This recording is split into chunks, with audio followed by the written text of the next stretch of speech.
మేము స్టేషన్కి వెళ్ళేసరికే సర్కార్ ఎక్స్ప్రెస్ ప్లాట్ఫామ్ మీదకి వచ్చేసింది.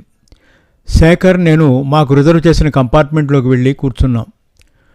ట్రైన్ బయలుదేరడానికి ఇంకా టైం ఉంది, మనం ఏదైనా టిఫిన్ చేసి వస్తే బాగుంటుంది అన్నాడు శేఖర్. నువ్వు వెళ్ళి తిను అన్నాను. నువ్వు రావా అని అడిగాడు శేఖర్. నాకు ఆకలిగా లేదు, వచ్చేటప్పుడు ఏవైనా ఫ్రూట్స్ దొరికితే పట్టుకురా అన్నాను. నేను కంపార్ట్మెంట్ దిగి క్రిందికి వెళ్ళి ప్లాట్ఫామ్ మీద నిలబడ్డాను. జనం పెద్దగా లేరు. అవతల ప్లాట్ఫామ్ మీద మాత్రం వచ్చేపోయే జనం సందడి చేస్తున్నారు. కాసేపు అలానే చూస్తుండిపోయాను. అంతలో వెనక నుంచి ఎక్స్క్యూజ్ మీ సార్ అన్న మాటలు వినిపించాయి. వెనక్కి తిరిగాను. ఎదురుగా ఓ అపరిచిత వ్యక్తి కనిపించాడు. నాకంటే 5-6 ఏళ్ళు ఎక్కువగా ఉంటాయి. సార్, మీది కాకినాడేనా అని అడిగాడు. కాదు, గుంటూరు అన్నాను. పర్వాలేదు, తెలుగువారై ఉంటే చాలు, సహృదయంతో నా పరిస్థితిని అర్థం చేసుకుంటారు. బై నా పేరు పవన్ కుమార్, మాది విజయవాడ అన్నాడు. అతని మాటల తీరు, తనంతట తాను పరిచయం చేసుకుంటున్న ధోరణి నాకు నచ్చలేదు. మీకేం కావాలి అని అడిగాను. ఏ స్మాల్ ఫేవర్ సార్, నేను మద్రాసు వచ్చి వారం రోజులైంది. ఇంటర్వ్యూ కోసం వచ్చాను. బస్సులో పర్సు పోయింది. 2 రోజుల నుంచి మీల్స్ కూడా లేదు. ఎవరినైనా అడగాలంటే అభిమానం అడ్డు వస్తుంది అన్నాడు. అతని మాటలు నమ్మబుద్ధి కాలేదు. ఎందుకంటే ఆకలి బాధను అనుభవిస్తున్న లక్షణాలు అతనిలో కనిపించలేదు. మీరు నన్ను అనుమానిస్తున్నారు కదూ? అందుకనే సార్ చొరవ తీసుకుని ఎవరిని అడగటం లేదు. కానీ మిమ్మల్ని చూడగానే అడగాలనిపించింది అంటూ ఓ ఫోటోను బయటకు తీశాడు. చూడండి సార్, ఇది మా ఫ్యామిలీ ఫోటో. అంతా విజయవాడలో ఉంటున్నారు. నేను రాలేదని ఎంత కంగారు పడుతున్నారో.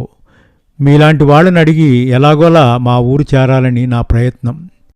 జేబులోంచి 100 రూపాయల నోటు తీసి అతనికి ఇచ్చాను. Thank you sir, can't you spare another 100 అని అడిగాడు. Sorry please, I have no change అన్నాను. Let me see that photo అని అడిగాను. అతను ఫోటో అందించాడు.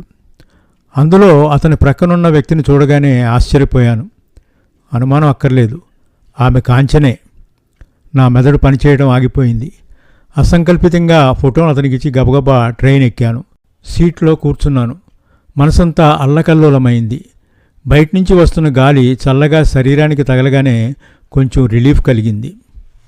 రాస్కెల్, బుద్ధి లేదు అంటూ అడుగుపెట్టాడు శేఖర్ కంపార్ట్మెంట్లోకి. ఎవరిని తిడుతున్నావు అని అడిగాను అతని చేతిలోని అరటిపళ్లను యాపిల్స్ను అందుకుంటూ. పెళ్ళాం బిడ్డల ఫోటో చూపించి డబ్బులు అడుక్కుంటున్నాడు వాడు అంటూ సీట్ మీద కూర్చున్నాడు. వాడు నీకు తెలుసా అని అడిగాను. అంటే నువ్వు కూడా వాడిని చూసావా? కొంపతీసి డబ్బులు ఇవ్వలేదు కదా? 100 రూపాయలు ఇచ్చాను అన్నాను. ఎంతసేపు అయింది? ఇప్పుడే. అయినా వాడి మాటలు నువ్వెలా నమ్మావు? అనుమానించదగిన మనిషిలా లేడు అన్నాను మెల్లగా. అదే వాడి గొప్పతనం. వాడే కాదు, ఏ మనిషి అయినా ఈ కాలంలో అంతే. బాహ్య ప్రవర్తనను బట్టి ఈ రోజుల్లో ఎవరు దొంగో ఎవరు దొరో తెలుసుకోలేకపోతున్నాం అన్నాడు శేఖర్. పోతే పోయిందిలే, 100 రూపాయలేగా అన్నాను. నీకు తెలియదు మోహన్, వాడిలా చాలామందిని మోసం చేస్తున్నాడు. అసలు ఆ పెళ్ళాం ఉందో లేదో ఎవరికీ తెలీదు. ఉంది అని గట్టిగా అరవాలనుకున్నాను, కానీ మళ్ళీ నాలోని మరో మనిషి నా నోరు నొక్కేశాడు. మా కజిన్ కమల కూడా స్టేషన్కు వస్తానంది మనకు సెండ్ ఆఫ్ ఇవ్వటానికి. నేనే వద్దన్నాను. ఎందుకని అని అడిగాను. ఆమె వస్తే నీవేమైనా ఫీల్ అవుతావేమోనని వద్దన్నాను. నేను మాట్లాడలేదు. మా కజిన్ అని గొప్పలు చెప్పుకోవడం కాదు, కానీ దానివన్నీ ఫార్వర్డ్ ఐడియాస్. దానికి సెల్ఫ్ రెస్పెక్ట్ ఎక్కువ. ఎవరైనా ఏమైనా అనుకుంటారేమోనన్న భయం దానికి లేదు. పెళ్ళయ్యాక దాని సంగతి నీకే తెలుస్తుందిలే అంటూ బెర్త్ మీద నడువాల్చాడు శేఖర్. ఆ సమయంలో శేఖర్ మాటలను వినాలనిపించలేదు. విండోలోంచి బయటకు చూస్తుండిపోయాను. గుంటూరు ఆఫీసులో నాకు సన్నిహితుడైన వ్యక్తి శేఖర్ ఒక్కడే. నా దగ్గరున్న చొరవ చేతనే అతను తన కజిన్ కమల గురించి చెప్పాడు. ఆమెకు వాళ్ళ తల్లిదండ్రులు సంబంధాలు చూస్తున్నారని నాతో అన్నాడు గుంటూరులో.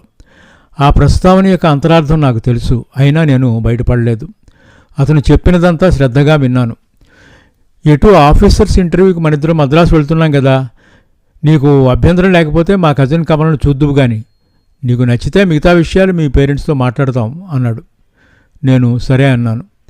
మా హెడ్ ఆఫీస్లో ఇంటర్వ్యూ పూర్తి చేసుకుని శేఖర్ వాళ్ళ బాబాయ్ గారింటికి బయలుదేరాం. ఆయన ఏదో బ్యాంకులో పనిచేస్తున్నారట. టీ నగర్లో సొంత ఇల్లు కూడా ఉంది.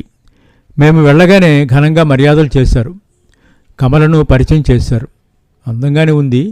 బీఎస్సీ పాస్ అయిందట. ఆమె నచ్చిందని శేఖర్కు చెప్పాను. బహుశా అతను వాళ్ళకు కూడా చెప్పే ఉంటాడు. కొద్ది కాలంలోనే ఆఫీసర్ను కాబోతున్నాననే గర్వం, అందమైన అమ్మాయికి భర్త కాబోతున్నాననే ఆనందం నాలో అధికమై స్టేషన్కు వచ్చే వరకు ఉన్నాయి. అయితే కాంచన ఫోటోను చూడగానే నా మూడ్ మారిపోయింది. మనసులో గర్వం లేదు, ఆనందం లేదు, ఏదో తీయని బాధ, తీరని ఆవేదన నా మనసులో చోటు చేసుకున్నాయి. సర్కార్ ఎక్స్ప్రెస్ ఎవరితోనూ ప్రమేయం లేకుండా చీకట్లో పరుగులు తీస్తుంది. నాకు నిద్ర రావటం లేదు. మనసు నిండా ఆలోచనలే. నా ఆలోచనలు ట్రైన్ కంటే వేగంగా పరిగెత్తుతున్నాయి. కళ్ల ముందు గతం కదలాడింది.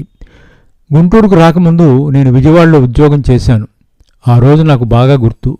శనివారం. ఆఫీసుకు టైం అయిందన్న తొందరలో హడావుడిగా స్కూటర్ మీద బయలుదేరాను. 10 గజాలు వెళ్ళానో లేదో నా స్కూటర్కు హఠాత్తుగా బ్రేకులు పడ్డాయి.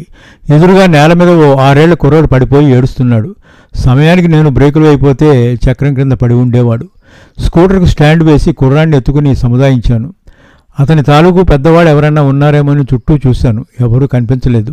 బాబు, మీ ఇల్లు ఎక్కడా అని అడిగాను. చెయ్యి ఎత్తి దక్షిణ దిక్కు చూపించాడు. అక్కడకు బయలుదేరడానికి సిద్ధమయ్యేసరికి బాబు అంటూ ఒక ఆమె ఎదురు వచ్చింది. అమ్మ అంటూ కుర్రాడు నేల మీదకు దూకాడు. ఆమె కుర్రాడిని దగ్గరకు తీసుకుంది. మీ అబ్బాయేనా అని అడిగాను. అవునన్నట్టు తలూపింది. చిన్నపిల్లాడిని అలా రోడ్డు మీద వదిలేస్తే ఎలాగండి? పొరపాటైందండి, థ్యాంక్స్ అండి అంటూ ఆమె నడుచుకుంటూ దగ్గరలోనే ఉన్న ఓ ఇంట్లోకి వెళ్ళింది. అదే నేను మొట్టమొదటిసారిగా కాంచనను చూడడం. నేను ఆఫీస్కి వెళ్లే దారిలోనే ఉంది వాళ్ళ ఇల్లు.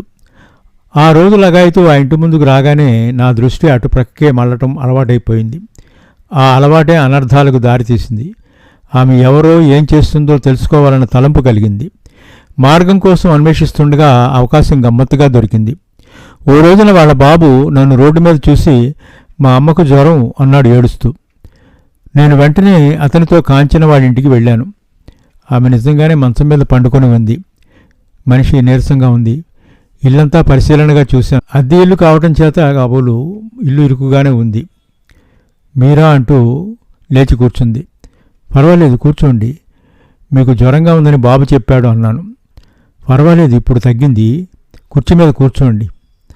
వీడు ఎంత జాగ్రత్త పడుతున్నా రోడ్డు మీదకి పోతూనే ఉన్నాడండి అంది కుర్రాన్ని దగ్గరకు తీసుకుంటూ. పసితనం కదండి అన్నాను. అలా ప్రారంభమైంది కాంచనతో నా పరిచయం. సినీ ఫీల్డ్తో తనకు బాగా పరిచయం ఉందని, తనకు మంచి ఫ్యూచర్ ఉందని మభ్యపెట్టి ఆమెను ప్రేమలోకి దింపాడు. అతని మాటలను నమ్మి తల్లిదండ్రులను ఎదిరించి పెళ్లి చేసుకుందట. ఆ తర్వాత కష్టాలు ప్రారంభమయ్యాయి. సంపాదన లేదు, బాధ్యత లేదు. కానీ అవకాశం కుదిరినప్పుడల్లా మద్రాసు వెళ్లేవాడని, డబ్బున్నంతకాలం అక్కడ ఉంటాడని, డబ్బయ్యాక సొంత ఊరు వచ్చి తన తండ్రిని పీడించి డబ్బు తీసుకువెళ్లేవాడని, పిల్లాడు పుట్టినా అతని పద్ధతి మారలేదని, తను మిషన్ కుట్టి జీవిస్తున్నట్లు తెలియజేసింది కాంచన. ఆమె పరిస్థితికి జాలిపడ్డాను. అప్పుడప్పుడు ఆర్థిక సహాయం చేసేవాణ్ణి. ఈ విషయం మా ఊళ్ళో ఉన్న నాన్నకు తెలిసింది. నన్ను అపార్థం చేసుకున్నాడు. వెంటనే విజయవాడకు పరిగెత్తుకు వచ్చాడు. ఆయన ఏం చెప్పాడో ఏం చేశాడో కానీ కాంచన వారం తిరగకుండానే ఇల్లు ఖాళీ చేసి వెళ్ళిపోయింది. ఎక్కడికి వెళ్ళిందో ఇప్పటికీ నాకు తెలీదు. చటుక్కున్న లైటు వెలిగింది. శేఖర్ లేచినట్లున్నాడు. తల త్రిప్పి చూశాను. ఇంకా నిద్రపోలేదా? ఆ మైనపు బొమ్మ గురించి ఆలోచిస్తున్నావా అన్నాడు బాటిల్లోని నీళ్లను గొంతులో పోసుకుంటూ. మైనపు బొమ్మ ఎవరు అని అడిగాను అర్థం కాక. వాడే ఇందాక ప్లాట్ఫామ్ మీద కనపడిన బెగ్గర్. మైనపు బొమ్మ చూడడానికి బాగుంటుంది, కానీ నిప్పు కానీ వేడి కానీ తగిలితే మొత్తం కరిగిపోయి ముద్దలా మారిపోతుంది. వాడి అసలు స్వరూపం తెలియక 100 రూపాయలు అనవసరంగా పోగొట్టుకున్నావు అన్నాడు శేఖర్ బెర్త్ మీద నడుము వాలుస్తూ. ఆఫ్టర్ ఆల్ 100 రూపాయలే కదా, డోంట్ వర్రీ అన్నాను. నిజానికి మైనపు బొమ్మ కాంచన మొగుడు ఒక్కడే కాదు. భర్త చేతిలో దారుణంగా మోసపోయి దుర్భర జీవితాన్ని గడుపుతున్న కాంచన, పరువు ప్రతిష్టలను రక్షించుకునే నిమిత్తం డబ్బును ఖర్చు పెట్టి కాంచనను వెళ్ళగొట్టిన మా నాన్న, కాంచన విషయాన్ని శేఖర్ దగ్గర రహస్యంగా ఉంచి పెద్ద మనిషిలా ప్రవర్తిస్తున్న నేను, అందరం మైనపు బొమ్మలే అని మనసులో అనుకున్నాను.